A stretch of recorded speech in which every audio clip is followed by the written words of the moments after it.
ان کے درد ان کے ہوتا ہے، سینے پہ ماتم ہم کرتے ہیں، تکلیف ان کے ہوتی ہے، تو آپ بھی جواب دیں۔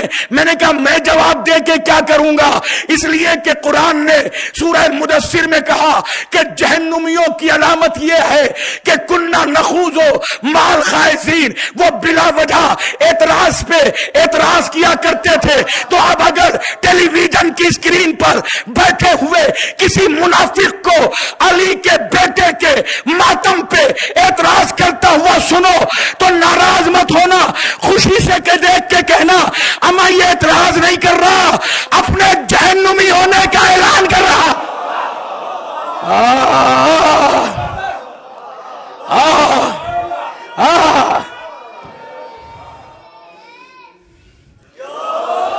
چار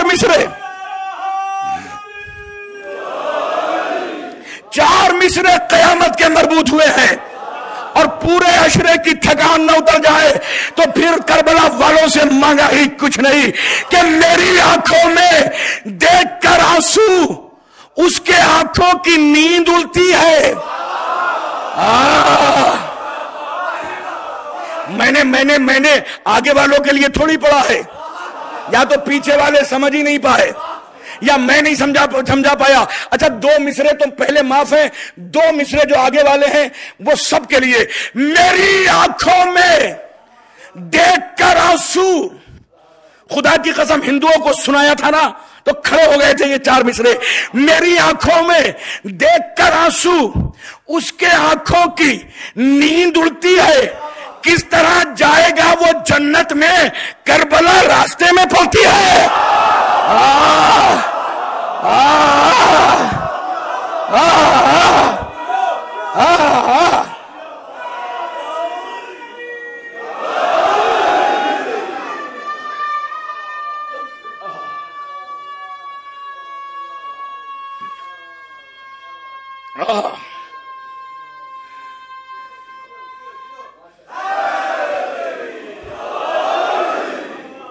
کربلا عباس کے مسکن کا نام، کربلا شبیر کے مقام فتح کا نام، کربلا علی اکبر کی جائے شہادت کا نام، کربلا قاسم کی جس زمین پر لاش پامال ہوئی اس کا نام، کربلا جہاں پہ رباب کی گود اجڑی اور علی اصغر کا جھولا ویران ہوا،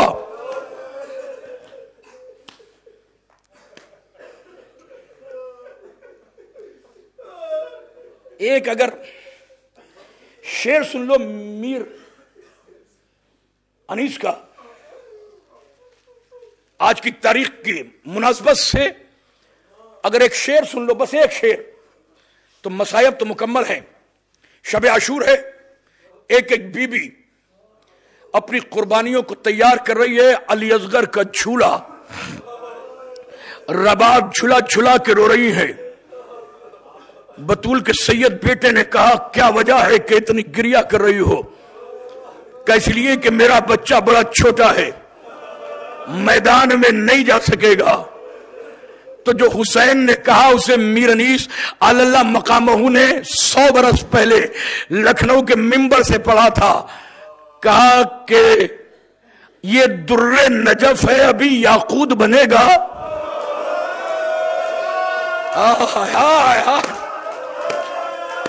ہاتھ جوڑ رہا ہوں، بڑا سخت مصائب کا جملہ ہے، میرے ہاتھوں کے جسم کا پورا رواں کھڑا ہو گیا اس مصرے پڑھنے سے۔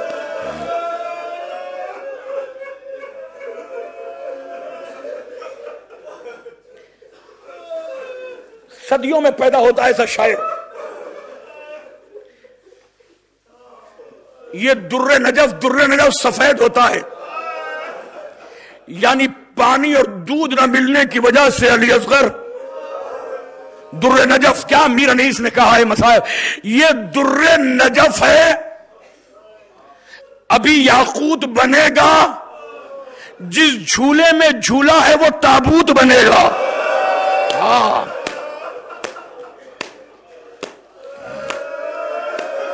اور مولا آپ کے بچے سلامت رہیں، مولا آپ کے چھوٹے چھوٹے بچے سلامت رہیں اصغر کے صدقے میں۔ ہاں میں پھر پڑھ رہا ہوں بھائی، پھر پڑھ رہا ہوں، میں پھر پڑھ رہا ہوں، یہ در نجف ہے، ابھی یاقوت بنے گا، جس جھولے میں جھولا ہے وہ تابوت بنے گا۔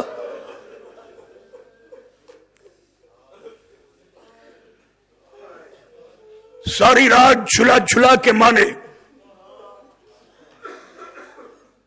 علی اصغر کو تسلی دی ہے اور روتی رہی ہے، رباب کاش میرا بیٹا بھی بڑا ہوتا تو حسین کی نصرت کے لیے میدان کربلا میں اکبر سے پہلے بھیجتی۔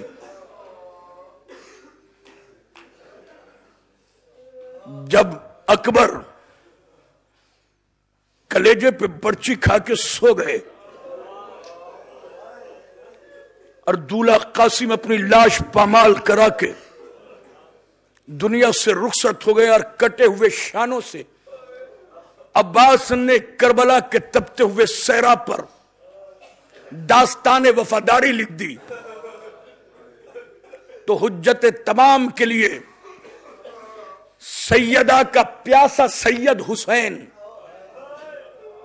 ٹیلہ زینبیہ پہ استغاثہ بلند کرتا ہے، حل من ناصر ینصرنا۔ اصغر اپنے آپ کو جھولے سے نیچے گرا دیتا ہے۔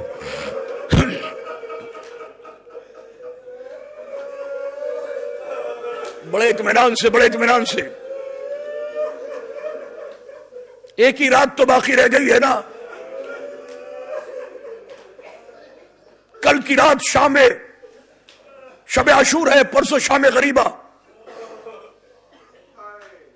اصغر کے جھولے میں جھولنے کی بس ایک رات، کل کی رات اور پرسوں اصغر نہیں ہوگا۔ ابھی اصغر بڑا پیاسا ہے،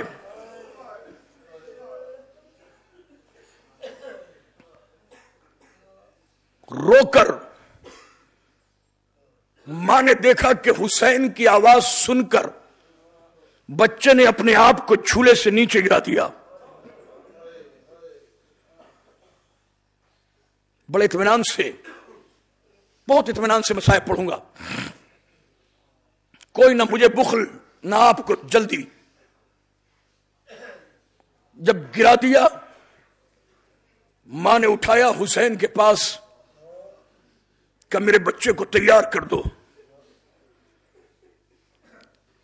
یہ میں نے مصائب علامہ اظہر حسن زیدی کی کسی مجلس میں جو کتاب تھی کہیں پڑھے تھے، آج بھی موجود ہیں ان کی کتب میں۔ بچے کو لے کر جناب رباب خیمے میں گئی، بالوں میں اپنے ہاتھ سے کنگھا کیا، چھوٹا سا پٹکا باندھا، آستین کو پلٹا،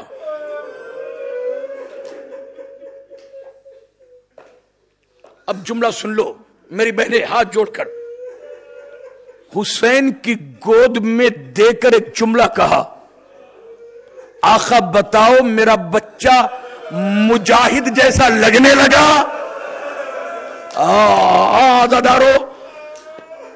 عزادارو حسین اس بچے کو لے کر میدان میں چلے اور ایک خطبہ دیا مختصر سا، اس میں کہا ظالموں تمہاری نگاہوں میں اگر حسین کوئی قصور کر رہا ہے تو اس بچے نے تو تمہارا کچھ نہیں بگاڑا، لوگ یہ سمجھے کہ حسین ہاتھ میں قرآن لے کر آ گئے۔ عزادارو مختار کے دربار میں جب شمر کو اور ہرملہ کو گرفتار کر کے لائے تو مختار نے ہرملہ سے پوچھا بتا تو نے جب میرے مولا کو آغوش میں اصغر کے لے کر پانی طلب کر رہے تھے، مولا تو نے کیا کیا؟ تو ہرملہ جیسا ظالم کہتا ہے مجھے مار دے، مر اس وقت کا منظر مجھ سے نہ پوچھ۔ کہ بتانا کیوں نہیں چاہتا؟ کہ اس لیے کہ جب سے میں نے تیر سے شعبہ علی اصغر کے گردن میں مارا ہے، اول تو مجھے رات کو نیند نہیں آتی اور کبھی خواب میں سو بھی جاتا ہوں۔ اللہ جانے کون نقاب پوش بی بی اصغر کی ماں ماتم کر کے ایک ہی سوال کرتی ہے، اے ہرملہ مجھے اتنا بتا دے میرے اصغر کی کیا خطا تھی، میرے اصغر نے کیا قصور کیا تھا؟ مجھے نیند نہیں آتی، مجھے مار دے مختار۔ جزاک اللہ، جزاک اللہ، جزاک اللہ بھائی، جزاک اللہ، جزاک اللہ، جزاک اللہ۔ میری ماں، میری بہنیں، میرے بھائی، آج اولاد کے لیے دعا مانگنے کی خاص رات ہے، اپنے بچوں کے سہاگ کے لیے، پروان چڑھنے کے لیے۔ عزادارو، مختار پوچھتے ہیں پھر کیا ہوا ہرملہ؟ میں 3 تیر پڑھتا ہوں، وقت نہیں ہے ورنہ مختصر کر رہا ہوں۔ عزادارو، پھر کیا ہوا ہرملہ؟ کہ تیرے آقا حسین کو عزادارو جب ہاتھ میں انہوں نے اپنی قبا کا دامن ہٹایا تو بچے نے سوکھی ہوئی زبان خشک ہونٹوں پہ پھیری۔ جب خشک ہونٹوں پہ پھیری، بڑا بڑا ظالم بھی رونے پہ آمادہ ہو گیا۔ مجھے ابن زیاد نے کہا دیکھتا کیا ہے، اختا کلام الحسین، حسین کے کلام کو خطا کر دے۔ میں نے اپنے تیر کو نکالا، کمان میں کسا، کسنے کے بعد گھٹنے کو ٹیکا، ٹیکنے کے بعد علی اصغر کی گردن کا نشانہ بنایا، ادھر تیر چلا، ادھر سے رباب کی آواز آئی، اے علی اصغر سنبھل جا، تیر حسین کو نہ لگ جائے۔ ادھر تیر چلا، علی اصغر کے گردن پہ لگا، بچہ تڑپ گیا۔ حسین نے آواز دی، انا للہ وَإِنَّا إِلَيْهِ رَاجِعُونَ، رَزًا بِقَضَائِهِ وَتَسْلِيمًا لِأَمْرِهِ۔ ہاں مجھے دو لمحے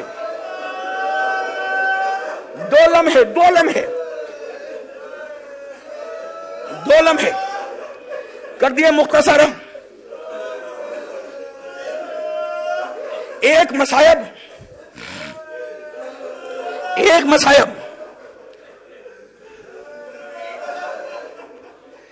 مصائب حسین کے بیٹے اصغر پہ 11 محرم کو، ایک 10 محرم کو۔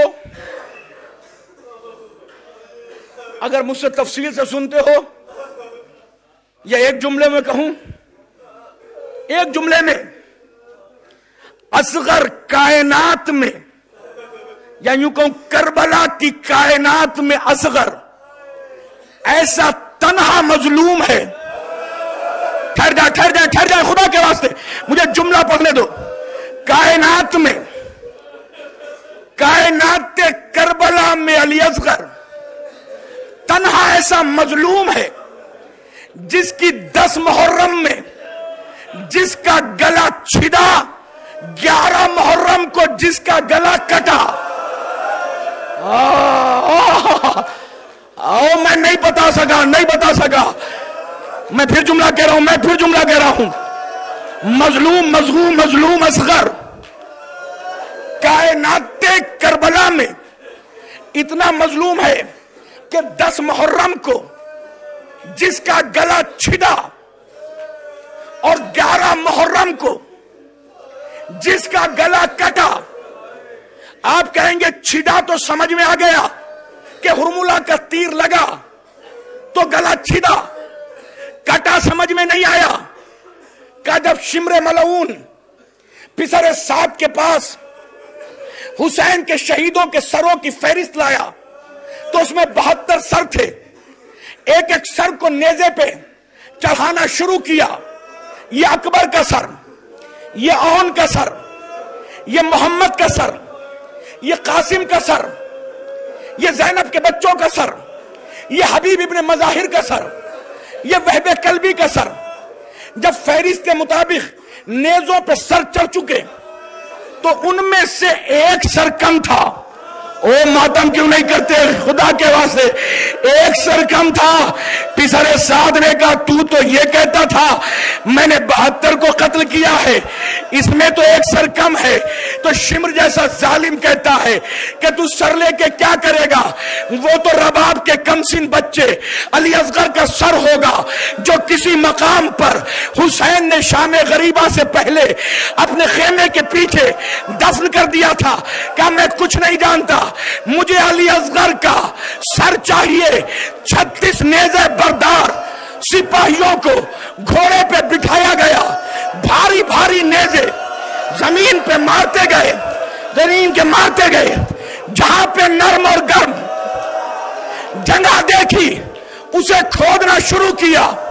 ادھر جلے ہوئے خیمے میں جناب سکینہ بیٹھی تھی، ایک شکی کو گھوڑا دوڑاتے ہوئے وہاں دیکھا جہاں علی اصغر کی تربت تھی. ایک مرتبہ سکینہ نے جلا ہوا دامن بٹھایا، آواز دی بھائی، آواز دی